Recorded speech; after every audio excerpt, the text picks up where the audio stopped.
Pane mashoko anobuda chiexposwa nakomana veZimu Live pavanouya vachitaura vachiti delegation yakaendwa nayo kuUnited Nations yakawandisa zvakanyanyisa kuti tikakumbira nemamwe manations ane population yakati wandodarika muZimbabwe vauti ndani vanhu vashoma kutodarika vakaendwa navo aiwa nedelegation yakaendwa nemutungamiri wenyika kuThe COP 29 summit yeUnited Nations. Sanapenda mashoko anobuda togo panapa nakomana veZimu Live zvino zvichisapotiwa namajara jaros kuti bosubscribe like or turn on the bell icon.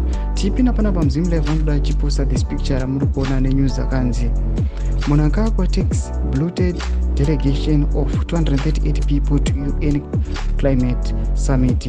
Obvanyira vachiti by comparison, South Africa with a population of 60 million is sending just 51 delegates, France 63, Mozambique 78 and Botswana 39.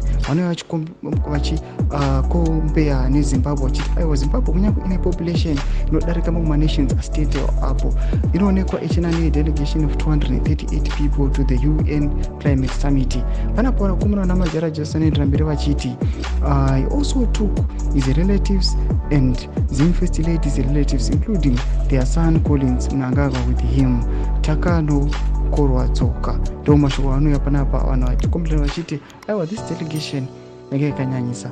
Noda kuti tinoona kuti panoto inkewa makost akawandisa atinoona kuti vakomana vanenge vachinamba private jets zvinoonekwa nevanhu kuti aiwa kuenda kwavari kuita uku vadai vachitosevha zvavo mamwe mamonetary funds itoshandisiwa kune zvimwe zvinhu zvezvida demand kana zvezvida agency kana vanhu vakarwa zvavo kana neoneno kuchionekwa kuti aiwa kune vanhu vatori vasina kana basa kana vasina kodzero yekuenda uko vakawanikwa vachinova madelegates akaenda vachinokomberesa pavanhu 238.